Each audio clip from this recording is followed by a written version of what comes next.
నమస్కారం. LK news కి స్వాగతం. దయచేసి అందరూ మన ఛానల్ను సబ్స్క్రైబ్ చేసుకోండి. ఛానల్ నచ్చితే లైక్ చేయండి, మీ స్నేహితులకు బంధువులకు షేర్ చేయండి. ఇక వార్తల్లోకి వెళ్తే, పార్లమెంటులో రాహుల్ గాంధీ హిందువులను కించపరిచేలా మాట్లాడారని, వెంటనే రాహుల్ గాంధీ క్షమాపణ చెప్పాలని విశ్వ హిందూ పరిషత్ ప్రతినిధులు రాజశేఖర్, పంతం గజేంద్ర, ధూళిపాడ శ్రీరామచంద్రమూర్తి, మహంకాళి శ్రీరాములు కోరారు.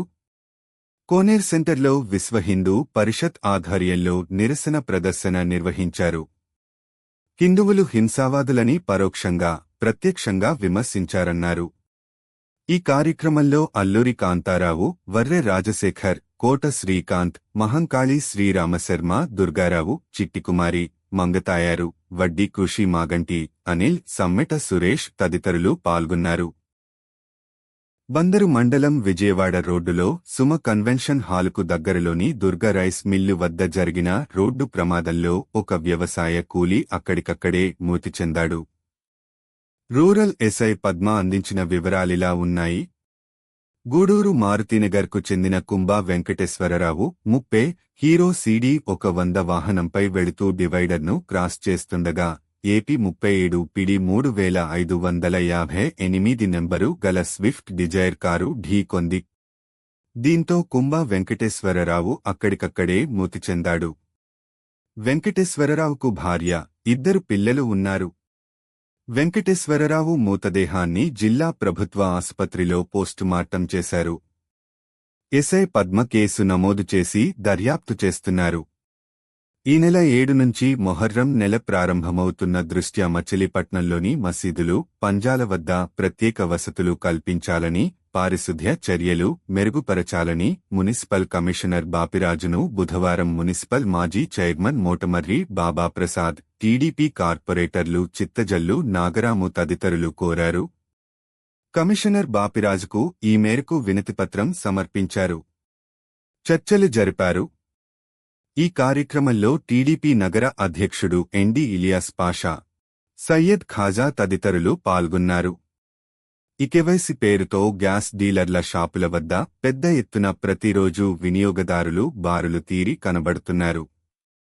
ఇకెవైసీ చేయించుకునేందుకు సమయం ఉన్నప్పటికీ ఉచిత గ్యాస్ బండల కోసం వినియోగదారులు గ్యాస్ డీలర్ల వద్ద ఇకెవైసీ కోసం తిండి తిప్పలు లేకుండా పడిగాపులు పడుతున్నారు. గ్యాస్ ట్యూబ్ చెకప్కు వినియోగదారుల నుంచి ₹240 వసూలు చేస్తున్నారు. రాష్ట్ర ప్రభుత్వం 3 గ్యాస్ బండలు ఇస్తామని ప్రకటించడంతో ఇకెవైసీకి ప్రాధాన్యత పెరిగింది. ఇతర ప్రాంతాల్లో ఉండి 4-5 నెలల నుంచి గ్యాస్ వాడని వినియోగదారులు కూడా పరుగుపరుగున వచ్చి తమ కనెక్షన్లను ఇకెవైసీతో పునరుద్ధరించుకుంటున్నారు. దీనిపై కృష్ణా జిల్లా ఎల్పీజీ డీలర్ల సంఘం గౌరవాధ్యక్షుడు వాలిశెట్టి తిరుమలరావును దీనిపై వివరణ కోరడం జరిగింది. కాలం తీరిన రబ్బరు ట్యూబ్ల స్థానంలో కొత్త ట్యూబ్లు వేసుకునేందుకు ₹240 చెల్లించాల్సి ఉంటుందన్నారు. అయితే ఇతరత్రా ఎలాంటి రుసుము గ్యాస్ డీలర్లకు చెల్లించనక్కర్లేదన్నారు. వినియోగదారులు వాస్తవాలు తెలుసుకోవాలన్నారు.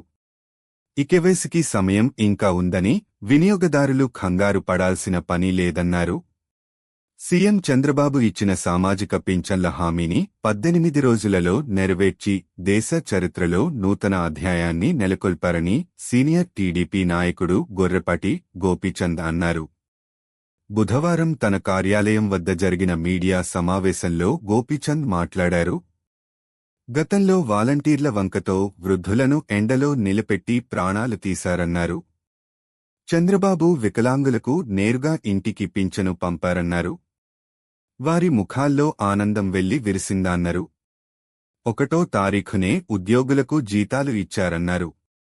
జగన్ రెడ్డికి పింఛనును ₹1000 పెంచేందుకు 5 ఏళ్లు పడితే చంద్రబాబుకు ₹1000 పెంచేందుకు 18 రోజులే పట్టిందన్నారు. బకాయిలతో సహా చెల్లించారన్నారు. టీడీపీ జిల్లా ప్రచార కార్యదర్శి పివిఫణికుమార్ మాట్లాడుతూ చంద్రబాబు పాలనలో అన్ని వర్గాల వారు ఆనందంగా ఉన్నారన్నారు. భగవద్గీతలో ఎన్నో జీవిత రహస్యాలు దాగి ఉన్నాయని తిరుమల తిరుపతి దేవస్థానం ధర్మాచారిణి జొన్నలగడ్డ మాధవి అన్నారు. గాంధీ విద్యాలయంలో బుధవారం నుంచి విద్యార్థులకు భగవద్గీతపై ప్రత్యేక శిక్షణా తరగతులను ప్రారంభించారు. విద్యాలయం కన్వీనర్ మాజేటి చక్రవర్తి ఈ శిక్షణా తరగతులు ప్రారంభించి మాట్లాడారు. భారతీయులు గర్వించదగిన భగవద్గీతను వారంలో 3 ప్రత్యేక తరగతులు గాంధీ విద్యాలయంలో ప్రారంభించామన్నారు. మైసూరు దత్తపీఠం గణపతి సచ్చిదానంద స్వామిజీ నుంచి భగవద్గీత శ్లోక పఠనంలో స్వర్ణ పతకం పొందిన మాధవితో ఈ శిక్షణా తరగతులు నిర్వహిస్తున్నామన్నారు. ఈ కార్యక్రమంలో convener GM Prakash, correspondent Mehar Baba, secretary Kishore, ప్రధానోపాధ్యాయురాలు భవానీ, మాధవి, సామ అపర్ణ, కుమారి తదితరులు పాల్గొన్నారు. జిల్లా కలెక్టరేట్లో ప్రతి సోమవారం కలెక్టర్ బాలాజీ ఆధ్వర్యంలో అధికారులకు, ఉద్యోగులకు యోగ శిక్షణ తరగతులు నిర్వహించనున్నారు. ఈ సందర్భంగా బుధవారం ముదిగొండ శాస్త్రి జిల్లా రెవెన్యూ అధికారి కలిసి సమీక్ష సమావేశం నిర్వహించారు.